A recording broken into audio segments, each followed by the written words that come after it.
What's up, everyone? Welcome to the NBA Weekend Podcast. My name is Dawson Shine, and I'm your host of this crazily popular show.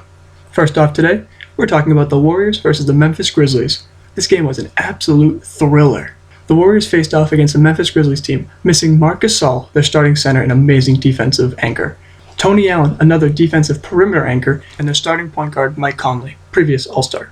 This team has been fighting with injuries all season, and they actually set the NBA record for most players on a roster in NBA history, and that was 28 in one season.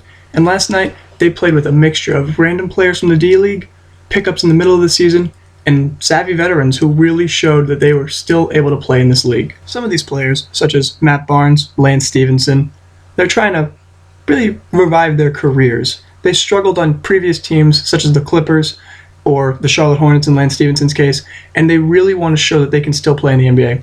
Other players, like Vince Carter, are 39, they're aging, they're just trying to contribute to a team that's hoping to make the playoffs. And man, are they clinging very, very slimly to making the playoffs as a fifth seed, struggling with Portland at their tail. So they went into this game against the Warriors really needing to win. And they were up big in this game. Players like Xavier Munford, who was a D-League call-up for the Memphis Grizzlies. He was an undrafted free agent. It's only his 12th game in the NBA, and he was playing for a chance to stop the Warriors from winning 73 games in a season. And man, did he ball out. 8 points, 7 rebounds, 4 assists, 3 steals, helped lock up Klay Thompson. An incredible effort from him. Also, Matt Barnes was stellar. Matt Barnes had 24 points in the game, 15 rebounds and 4 assists, including 11 points in the fourth quarter, and 3 free throws to put them up by 1 with only 20 seconds to go. Incredible game by him too. However, it just wasn't enough against this Warriors team. The Warriors fought and clawed, and at one point, they were down 10 points with 3 minutes to go, including being down 8 points going into the fourth quarter. And yet, they came back. Harrison Barnes and Draymond Green stepped up, carried the team on their backs, while Curry was absolutely ice cold from 3. This team was struggling. They could not shoot from 3. They couldn't get what they usually do on the court. Curry wasn't getting open. His shots weren't falling. Klay Thompson was missing. Harrison Barnes was really doing nothing until the end of the game. Draymond Green was really the only player that was actually contributing consistently throughout the game. And yet, they won. They came back. And it's really showing a testament to how much of a championship caliber team they really are. They only won by 1 point in this game, 100-99. And remember, this is all to keep their dream of 73 wins in a regular season alive. They were really put under pressure in this game. And yet, despite everything going against them, besides the refs, they actually ended up pulling out this game. And I think it's a real showing of how good they're going to be in the playoffs, even if teams help shut down Steph Curry, or, he starts missing shots. I mean, for example, Steph Curry couldn't get a shot going, shot 7 for 22 in the game, under 33%, yet he had 9 rebounds, 8 assists, and really contributed on the offensive end anyways, just with his gravity. No matter what, if Curry's on the floor, you have to guard him. Even if he's missing all of his shots in a game, all it takes is 1 3 to really get him going. So, Memphis still has to continue to guard him like he's, 10 for 10 from 3, 40 points in the game. Doesn't matter what his scoring is right now. Same thing with Klay Thompson. Him and Steph combined shot 5 for 24 from 3, yet they really caused an impact on this game. Teams had to watch them, like the Memphis Grizzlies always had to have Xavier Munford on Klay, because if he's open, he's going to start making them, and if he gets confident, he's going to do what he did against the Sacramento Kings last year, put up 37 points in a quarter. It's really important to make sure you always watch them, even if their stat lines don't look necessarily very good.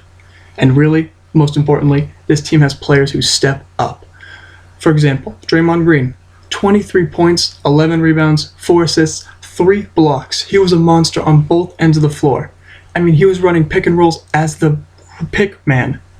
That means that he was actually the player who was getting this pick set for him. Steph Curry was the one setting picks for Draymond Green.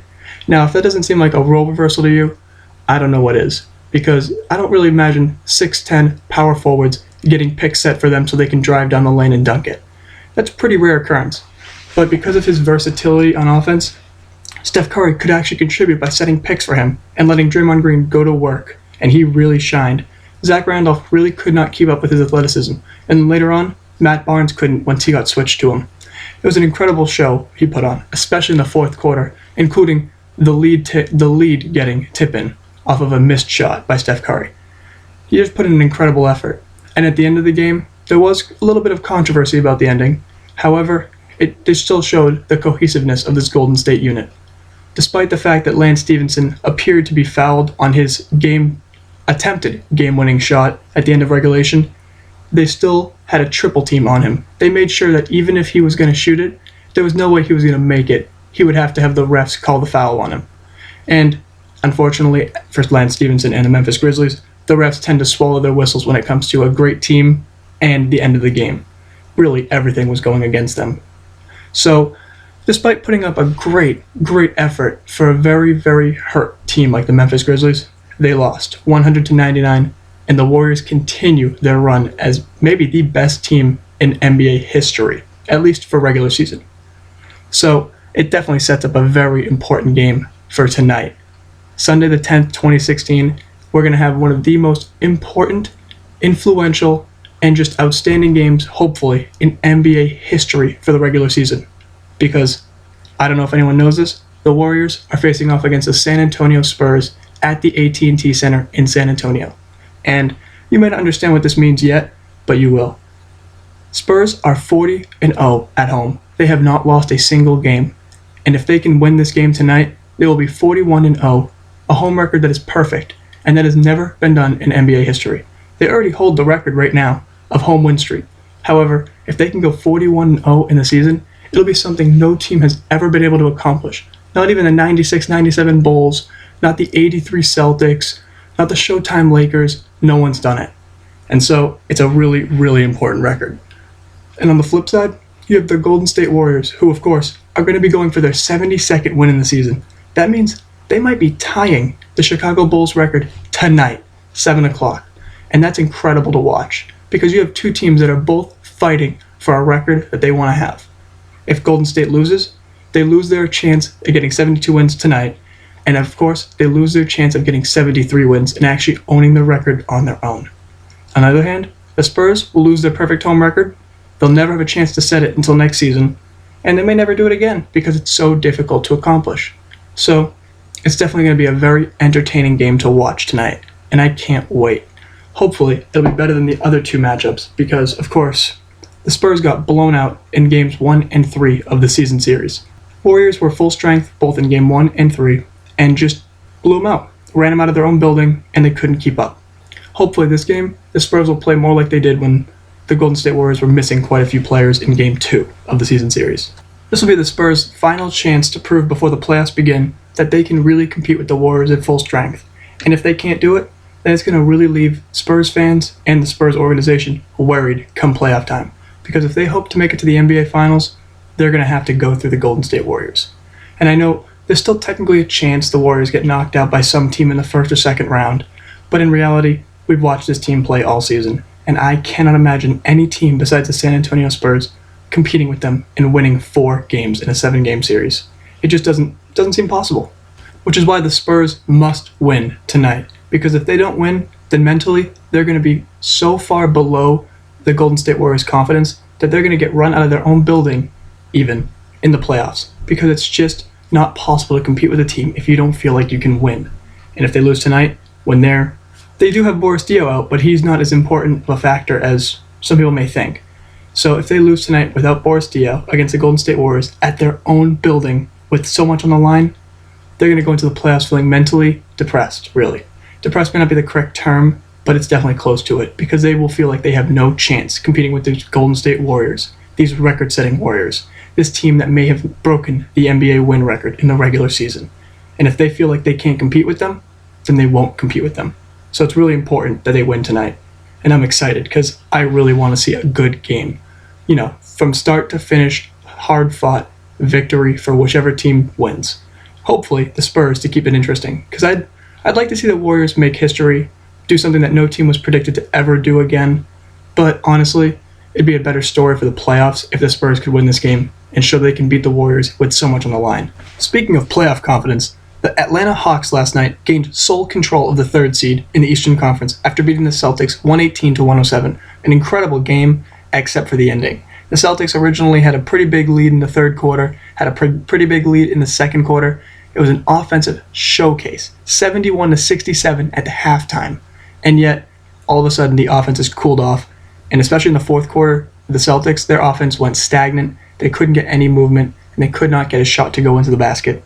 Turnovers made it very difficult for them to score, and the Hawks capitalized, such as the clincher from Jeff Teague, where he stole the ball from Isaiah Thomas when they were only up by 8 points, drove it all the way down, and one reverse layup over Jay Crowder. It was an incredible effort from the Hawks all around, but especially Paul Millsap. Some people don't consider Paul Millsap to be an all-star or even just an NBA star. Yet that guy put up 31 points, 16 rebounds, 5 blocks, 3 assists, 2 steals. Not a star. Honestly, I consider him to be an all-NBA player this year. Even third team or second team, because he deserves it. He plays out of his mind every game. He may not put up gaudy scoring numbers, but you know that when he's on the court, the Atlanta Hawks are better, and he stuffs the stat sheet. Reminds me of Andre Kirilenko back in the Utah Jazz in 2005, 2008. He just does everything on the court that they need him to do. Defensively, offensively, shoots threes. He was actually the second player all time to ever have 5 blocks and 5 threes in one game. He's really leading this team. He's showing them that this team can actually compete in the playoffs. They look like they actually might have the manpower and the firepower to beat at least the Raptors in the second round of the playoffs. Who knows? Maybe actually match up well with the Cavaliers this year. Last year, of course, they got swept by the Cavaliers. However, they were missing Kyle Korver and Thabo Sefolosha, which meant quite a bit to their team, their defensive stopper and their best three-point shooter. This year, they're fully healthy, they're ready to go, and they looked it last night, shutting down the Celtics in the second half. After putting up 71 points on the Hawks in the first half, Celtics scored a total of 34 in the second half. 34 points. They averaged more than that per quarter in the first half. Never mind per half. It was crazy to watch. They just could not get anything going.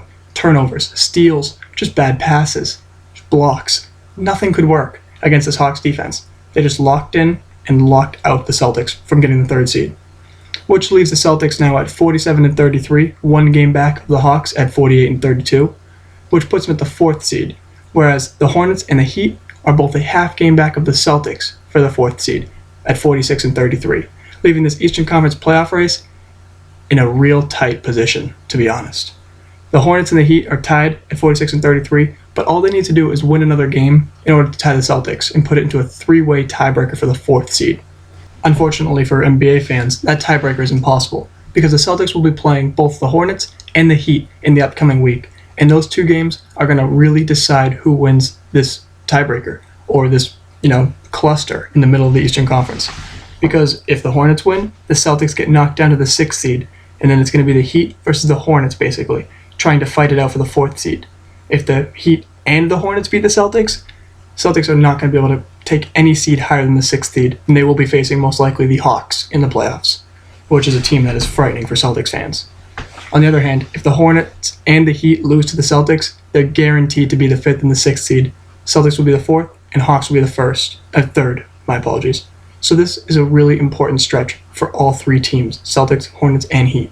And it'll be interesting to watch whether or not the Celtics can play these two teams in a row, back-to-back, and show up. Because this is going to be like playoff-level atmosphere.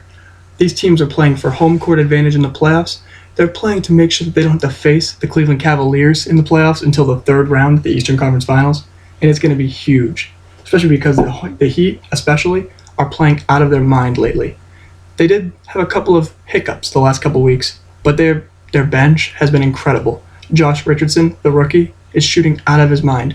Since they picked up Joe Johnson, their three-point percentage as a team has increased 15%. Hassan Whiteside is a monster, double-double machine, with over 4 blocks a game on top of that. His defense, as well as his offense, has been incredible, and he looks like he might get a max this offseason. However, it's not the offseason yet.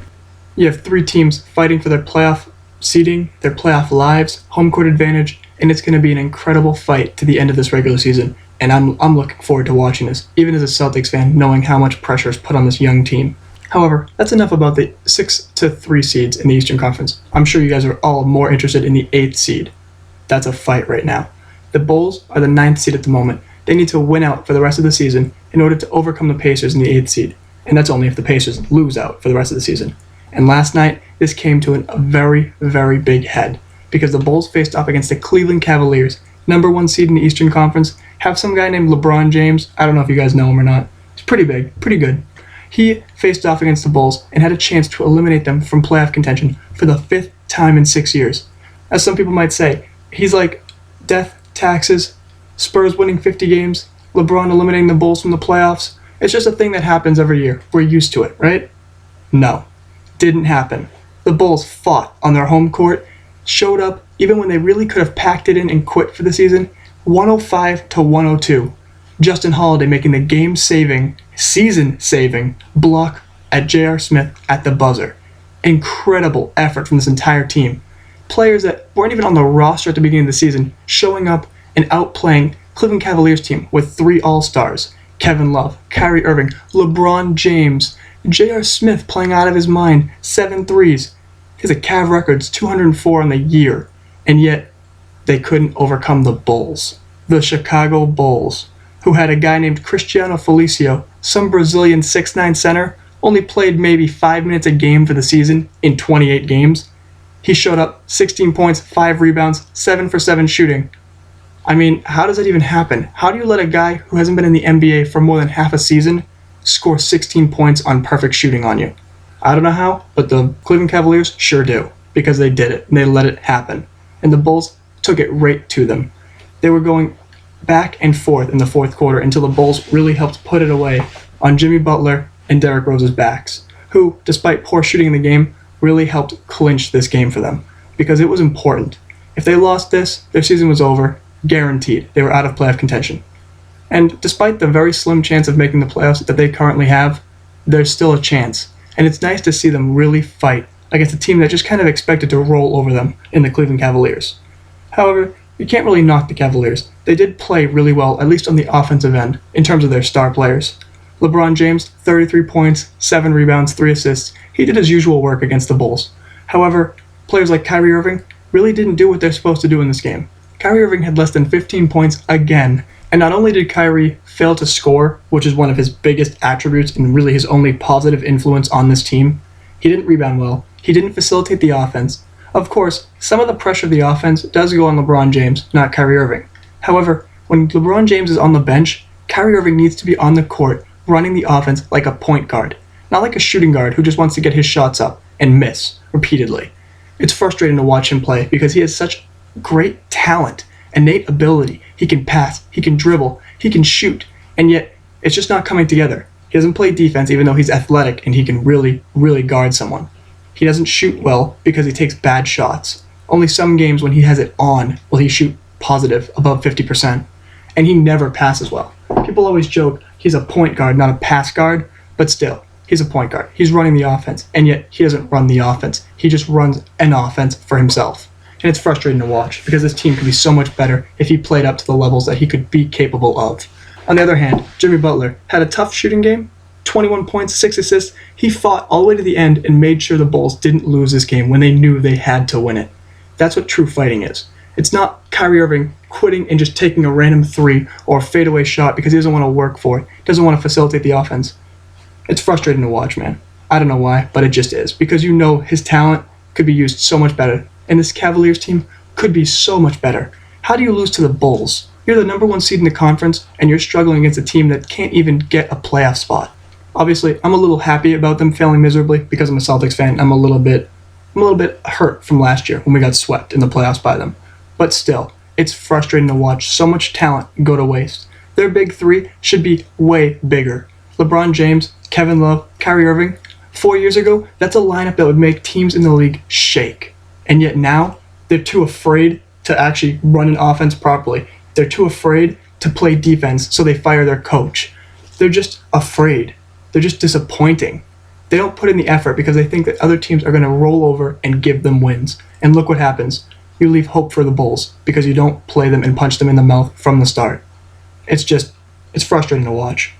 And so I feel like they're just going to continue to underperform. And even if they do sweep through the Eastern Conference playoffs, they're going to get crushed in the finals. They stand no chance. I guarantee that. They will not last till Game 7 in the NBA Finals this year. Whether it's the Spurs, the Golden State Warriors, OKC Thunder, even the Clippers, doesn't matter who they face off against, they don't have the mental toughness to win in the playoffs. LeBron certainly does. He's proven it in the past, and he'll prove it in the future. But the rest of this team, Kyrie Irving, Kevin Love, they don't have it.